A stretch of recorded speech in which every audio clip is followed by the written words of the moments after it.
except when they have to defend themselves or their offspring.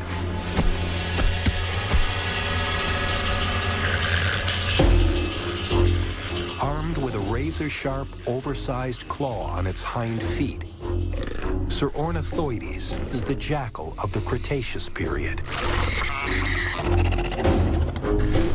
Its brain-to-body weight ratio is among the highest of any dinosaur.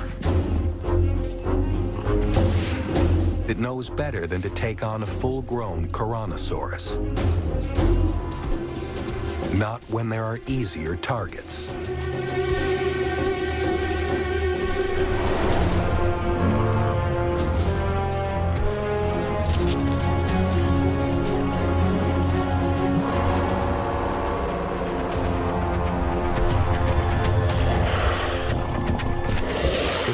Doesn't get as far away from the enraged mother as it should. But Tyrannosaurus isn't made for fighting. And that's exactly what the Ornithoides is counting on. Especially when he's got backup.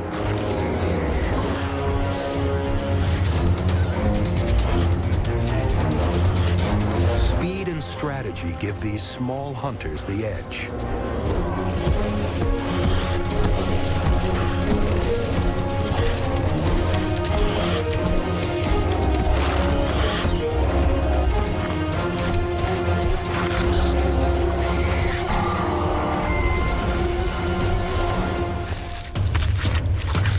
But neither great size nor great intelligence is any guarantee of safety from the kind of enemy that is now approaching.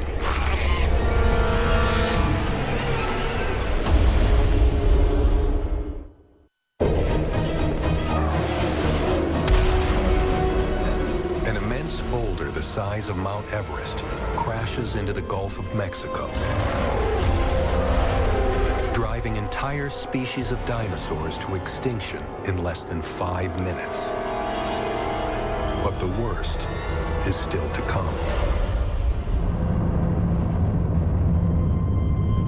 A fireball rises 100 miles above ground zero. 70 billion tons of pulverized stone and earth fill the upper atmosphere with a cloud of microscopic dust and glass. And it's spreading fast. This is the ejecta cloud. As the dust spreads at high altitude, trillions of tiny particles re-enter the atmosphere. The friction creates intense heat. A 15,000-degree dust cloud heating up everything beneath it. From their cliff-top perch in the Pacific Northwest, the male and female Quetzalcoatlus have a clear view of the approaching cloud. Millions of volts of static electricity charge the cloud like a giant battery, creating a vast electrical storm.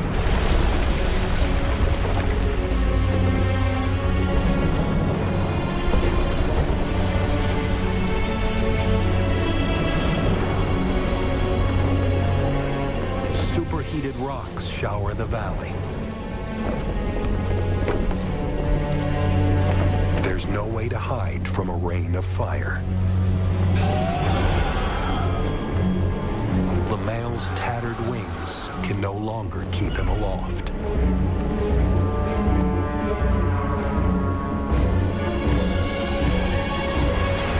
If his mate doesn't find shelter, she'll be next.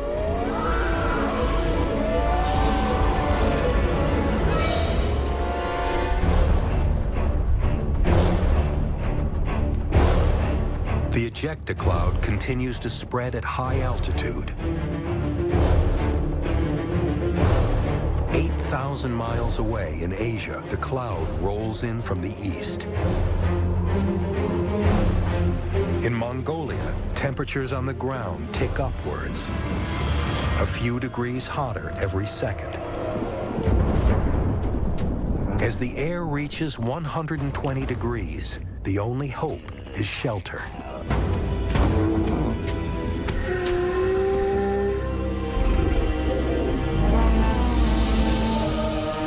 At 160 degrees, survival is measured in minutes.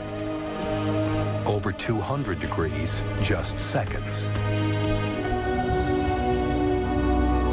90 minutes after impact, the temperature on the ground in Mongolia peaks at 300 degrees.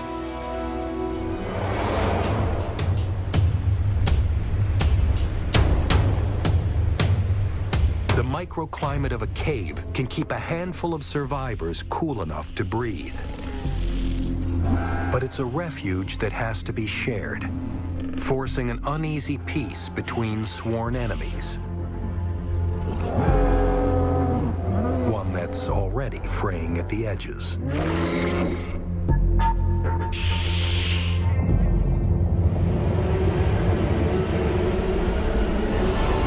Back in the Pacific Northwest, small pockets of dinosaurs hang on.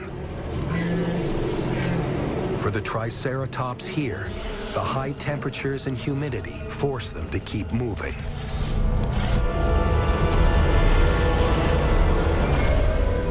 For scavengers, there's no shortage of food.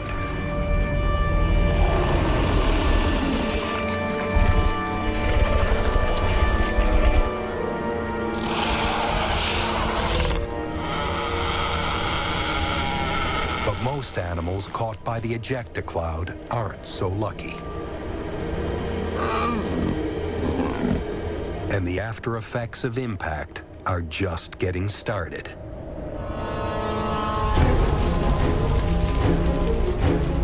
The intense heat of the ejecta cloud has ignited fires. Blazes so intense they generate their own winds. The air pressure plummets, creating a vacuum that sucks in the flames.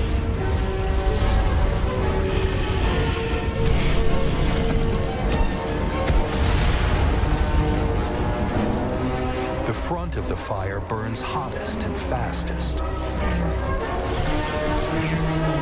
moving across the valley floor at 9 miles an hour.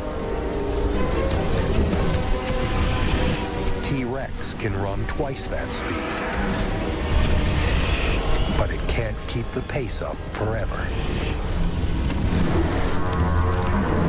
The valley basin is now a firestorm. 1,800 degrees, hot enough to melt solid aluminum. The panicked animals race up the valley slopes. But large dinosaurs have no place to hide. Time is running out.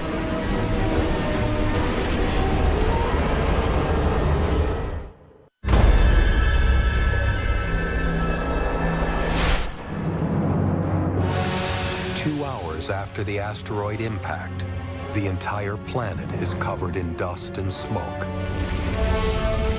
Fires rage across the Western Hemisphere. Animals that fly can escape the flames, but there are few places to land and almost nothing to eat. From above, what was once a lush valley is now a living hell.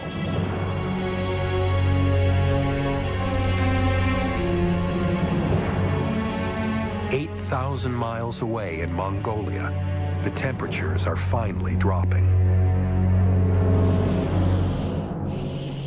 A handful of animals remain safely holed up in their cave.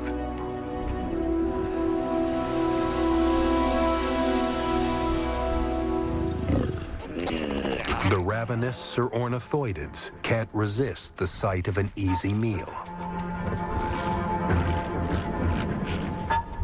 Soon, the braver Tyrannosaurus follow, making their way back towards the watering hole.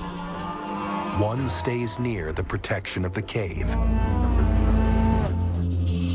It seems the worst is over. As the ejecta begins to clear, the parting clouds reveal the shift in temperature is throwing Earth's weather systems into turmoil. And in Mongolia, powerful winds are gathering billions of tons of dust and sand. A dust storm forms as hot air rises. Thermal imaging shows how it builds, whipping up loose particles of sand and dust and gaining energy from the heat of the sand itself. The 300-degree temperatures that baked Mongolia turn a common weather phenomenon into a superstorm.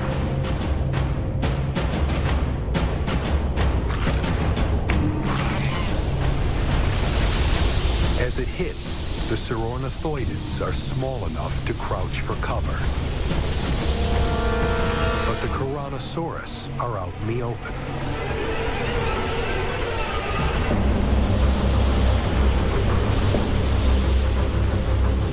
The harder they struggle and the deeper they gasp for oxygen, the more sand fills their lungs. Until finally, they can't breathe.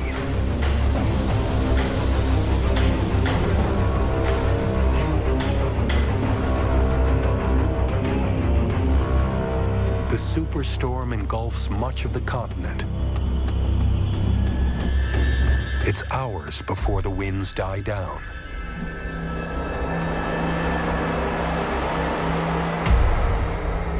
The last Tyrannosaurus, protected once again by the cave, heads to the watering hole on her own. Halfway there, she finds she's the last of the herd. But she's not the last remaining dinosaur in the neighborhood.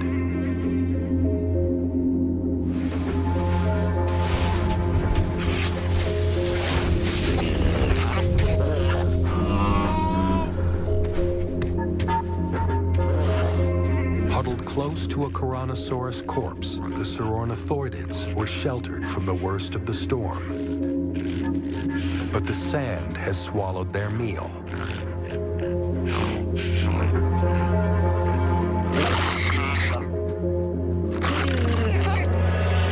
Instinct drives them back to their prime hunting spot, the watering hole, where the last surviving Tyrannosaurus is taking in the much-needed fluid.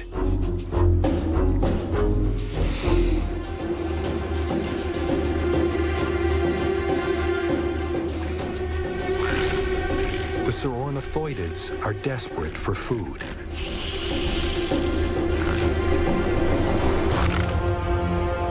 One has the confidence to attack.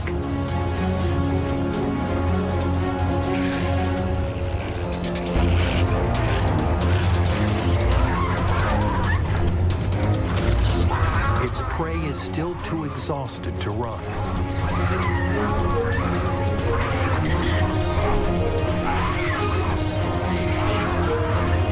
But this time, size does matter.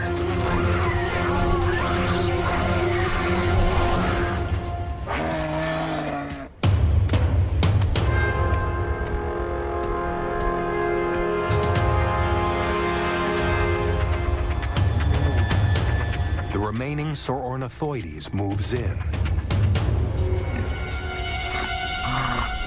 But it has no intention of making a run at the Tyrannosaurus. Not when fate offers it a meal that can't fight back.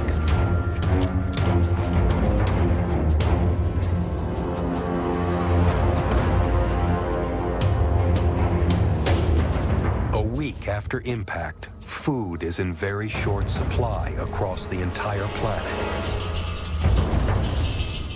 Life is hardest for the plant eaters.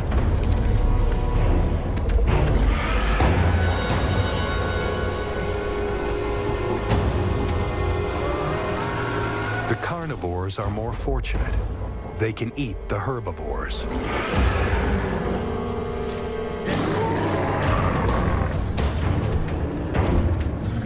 But two triceratops are a little too much to take on.